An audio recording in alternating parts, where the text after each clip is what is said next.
Hey everybody, welcome to A Habitat Now. I am joined today by Jermey Sinkus, who will be discussing his life, career, and work. I'm so excited. We had our first exposure to Jermey's work live and in person at the Glass 53 exhibition that's currently on display here at Habitat. Over 400 works on display. You have to come see it in Royal Oak, Michigan. People are coming every single day to experience glass. It's the glass art experience of your year. We're 30 minutes outside of Detroit. And if you contact me, I'll send you an invitation. You can come see it. So without further ado, Jeremy, thank you for joining me. Where are you joining me from? Hi, Aaron. Thanks for having me. I'm in Massachusetts, Okay, Shelburne Falls. My studio's in Shelburne Falls, Massachusetts. that's great. So the incentive for this is people have been very impressed with your work showing at the gallery for the first time, and Wonderful. we're excited too. And I want to dive a little bit into your life, career, and work and learn about you so people can see your work in the gallery and then maybe watch this later and get a little bit of background. So let's get into it. Tell me about your story. Tell me about your upbringing. Tell me what we should know.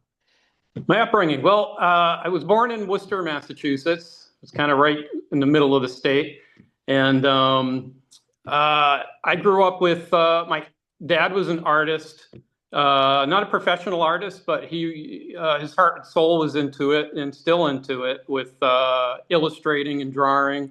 And I kind of grew up with this drafting table covered in colored pencils of every color you could imagine, just everywhere, as a little kid, and playing with them and seeing that and seeing things created in front of me all the time.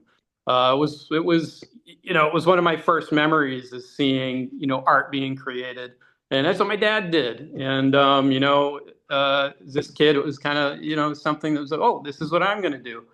And so I've experimented with, of course, drawing and illustrating first, and found there's a lot of different ways to be creative. So I tried my hand at a lot of different things: pottery, silversmithing, music, a lot of music, and songwriting. And glass came to me a little later. I was in my late 20s, mid 20s, and uh, it it was one of those things that it wasn't just the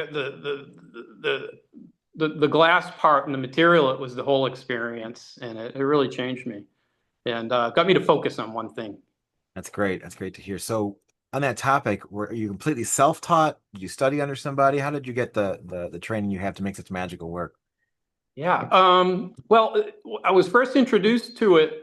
There was some friends of mine that worked as gaffers, as glass blowers. They're fairly young guys working, making bowls and pumpkins and things for a local glass blower. And they brought me into the shop, and I got really like blown away by the machinery and the furnaces and the smell and the industrial aspect of it. And I wanted to do it, and I was trying to get them to teach me, but they wanted no part of it. They wanted to,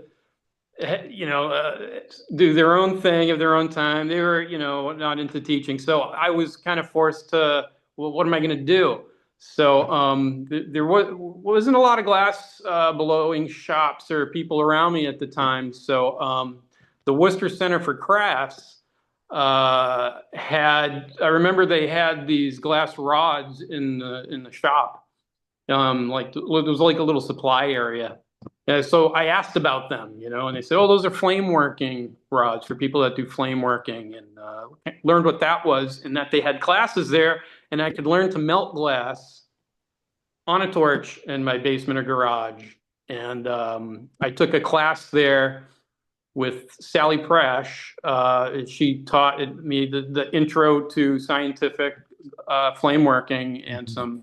some sculpture, and I was able to start in my basement and then my small studio right away, and Mhm. didn't need to count on a big glass blowing, studio with the furnaces and the glory holes and everything. So it got me to understand melting glass and how it worked, Mhm. and got me to experience it.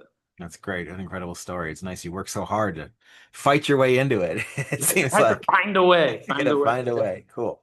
So, tell me something magical about your work. It's been impressive in the gallery. People have been blown away by how light it is, but tell me from your perspective. Oh, thanks. Great to hear. Yeah, I'm really excited about this series of work. I've been working in this inspiration of geology and rocks and minerals and glass for a long time. Glass is geological to me. It is because, well, it is geological and it shares a lot of chemistry and material aspects and composition of what minerals, gemstones, and rocks are made of. So it's kind of the perfect material for me to choose to sculpt and be creative with, since I'm so into the mineral and geological world. And the latest vesicular series of glass that's very bubbly and lava-like um, got me to combine and accentuate these parts of what minerals and glass feel to me, which is, glass has always been, what we perceive glass is shiny and clear and almost like a gemstone. It can be this colorful, transparent, um, polished material. And in the geological world, not everything looks like that. That's why crystals and gemstones are special, is because they look like glass. We have this association between gemstones and glass. Gemstones can look like glass, and we'll say, "Oh, this stone looks so glassy to me," and it's this compliment. And then we'll say to a piece of glass that this glass looks so gemmy to me, or gemstone like to me. It looks like an emerald or a sapphire or some sort of crystal. And so they kind of work off each other. And this new vesicular glass is that other part, that inner earth, sort of ever growing molten magma lava. It's the opposite of a gemstone. It's the opposite of glass as we know it, I feel. And it creates this contrast that makes the shine shinier and makes the clear more clear. And the clear makes this vesicular, foamy, bubbling, like lava-like glass even more stone-like and more amorphous and different. And when I put the two together, they just tell each other what they mean to each other. And it's really different, and I'm having a lot of fun with it. That's incredible, man. It really does. Now that you mention it, the way that the clear glass and the sponge-like glass fit together, feel like two separate worlds, but that's what the world's about. You dig 2 feet down and something totally different could be there from who knows what eons Yeah, ago. So it fits really well in the story you're telling. So totally. how has it been received? I've seen how it's been received to the public in my eye. What happens when people come into your studio and look at the work, or people have seen it in front of you? Yeah, it's really great because I get to talk about it because it's not obvious. Mhm. Like I said, we have this association with glass. Glass is glass-like, and there are these attributes that glass is to us. Yeah. And this is, the opposite. It is not clear. It Mhm. is not shiny.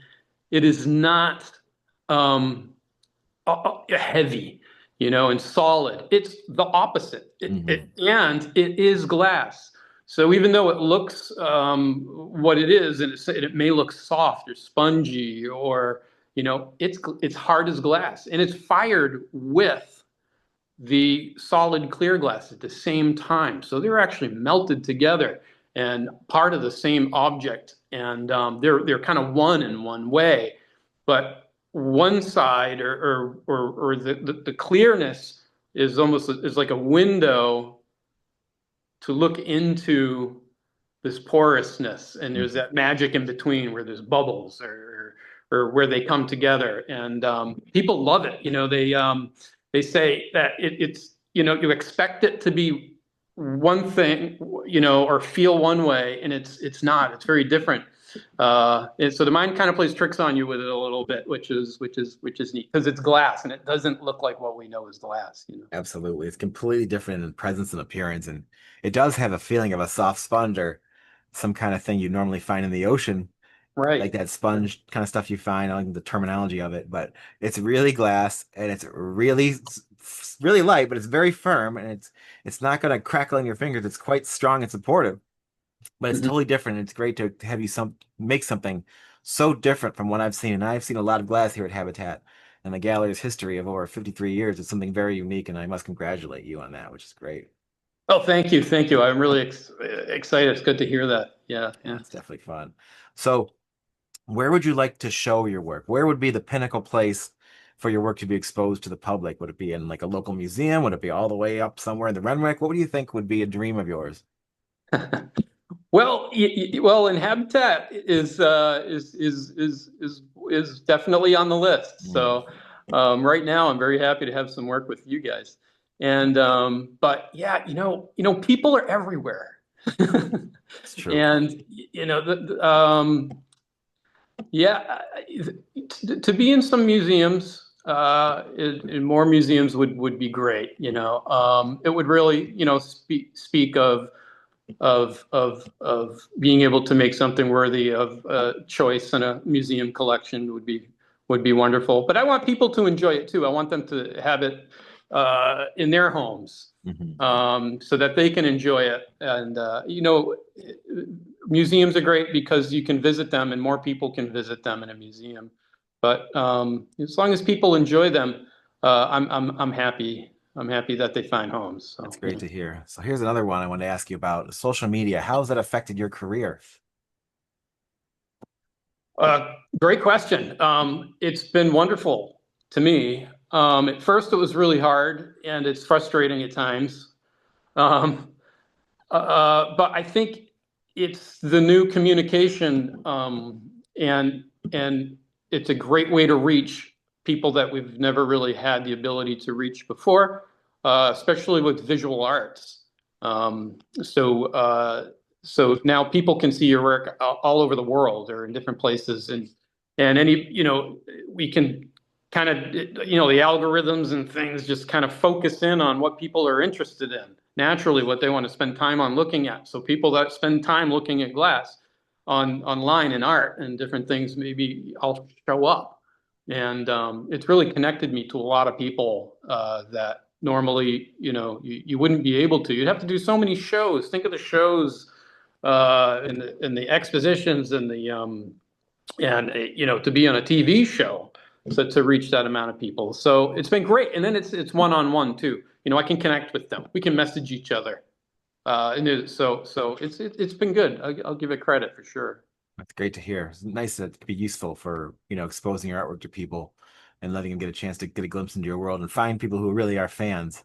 And I'm sure there's all kinds of heat you go through otherwise, but it is great to have that ability. We need more of that in a more organized fashion, I think, to people to be able to collect artists they like on a social media platform versus just keep getting hit with so much stuff. And I'd love to be part of Right. something like that in the future.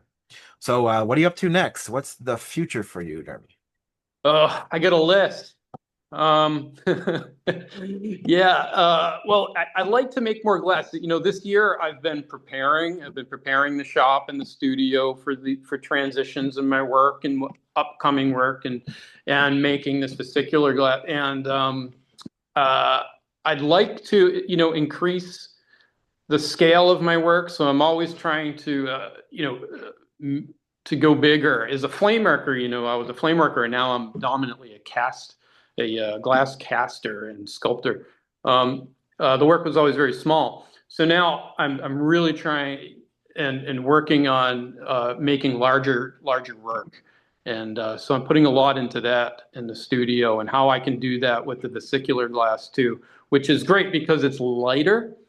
So it's more available for scale and even to hang on a wall or increase the size and workability because it's not as heavy. And it's actually blown glass Hmm. through casting. I was Hmm. thinking of this the other day. I wanted to mention it. That, whoa, wait a minute, I'm blowing glass in the kiln, but instead of one bubble, there's millions of them. Mhm. So there's millions of these little bubbles blowing the glass because it grows. And it's like, wow, this is blown glass. without breath.